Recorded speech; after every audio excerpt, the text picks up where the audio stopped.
비염으로 고생하시는 분들 많으시죠. 그런데 비염으로 코막힘이 심할 때 그것이 약으로 잘 치료되지 않는 것을 경험하셨을 겁니다.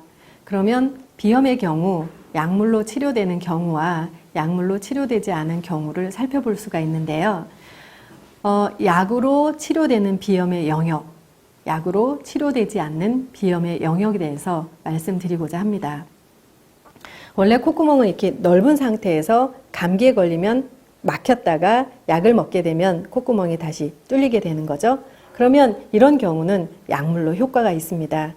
근데 우리가 살면서 언제나 콧구멍이 이런 상태로 항상 유지되어 있는 것이 아니라 살짝 부었다 가라앉았다 하면서 계속 분비물을 내면서 코 점막을 촉촉하게 하는 그런 기능이 이루어지고 있는데요.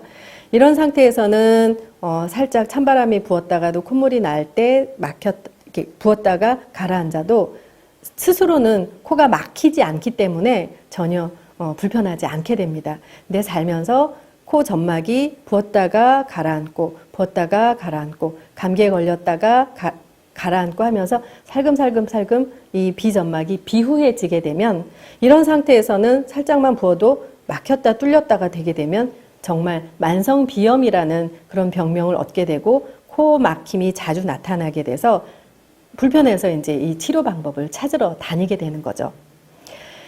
약으로 비염이 치료되는 경우는 코 구멍이 넓은 상태에 있을 때 감기에 걸려서 코가 확 막히게 되면 다시 약물로 효과가 있는 경우, 그러니까 급성 비염의 경우에는 약물로 이 정도까지는 효과가 있습니다. 그런데 살면서 비점막이 살금 비후해진 게 이제 누적이 되게 되는데요. 이런 상태에서 코감기에 걸려서 막혔다가 뚫리게 되는 경우 이 정도만 약물로 효과가 있게 되는 거죠. 이런 상태를 이 비후해져 있는 비점막의 상태를 이렇게 넓혀주는 그런 약물을 찾게 되는데 이런 약물을 찾기는 어려운 것 같습니다. 이것이 분비선 조직의 특징인 것 같은데 전립선 비대증의 경우에도 약물로 비대되어 있는 그 전립선을 줄이기는 어려운 것 같습니다.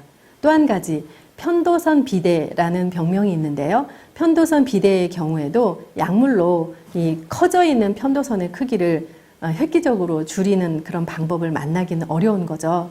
이거와 똑같이 분비선 조직인 비점막의 상태도 누적되어 비후해져 있는 그 비점막의 상태를 약물로 줄이기는 어렵게 되는 것입니다. 그래서 약으로 치료되는 비염의 경우에는 평상시 뚫려 있는 그 상태에서 급성 코감기에 걸렸을 때 꽉 막혔게 되면 평상시 상태 정도의 비점막의 상태까지는 약물로 치료가 되는데요. 평상시 상태를 굉장히 넓게 만들어주는 그런 약은 만나기가 어려운 거죠.